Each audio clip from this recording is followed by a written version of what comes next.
काँग्रेसनं संविधानकारांच्या विचारांवर घाला घातला, महिलांचा अपमान करणं हा त्यांचा छंद आहे असं म्हणत देवेंद्र फडणवीसांनी राहुल गांधींवर हल्लाबोल केलाय. खोटं बोलण्यात राहुल गांधी एक्सपर्ट आहेत असंही फडणवीस म्हणाले.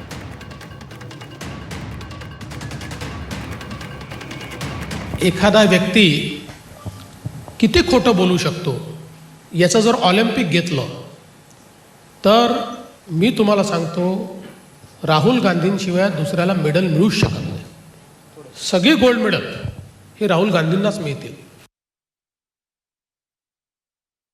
आज भारतरत्न डॉक्टर बाबासाहेब आंबेडकरांचे जे विचार त्यांनी संविधान सभेमध्ये व्यक्त केले आहेत, त्याला अनुरूप असलेला कायदा आल्यानंतर तो कायदा पाडायचा आणि संविधान जिंकलं म्हणायचं.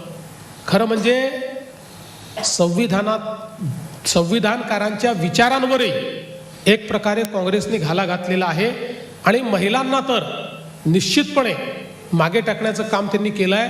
त्यामुळे मी राहुल गांधींनी माफी मागावी असं कधी म्हणणार नाही, कारण ते मागणारच नाही.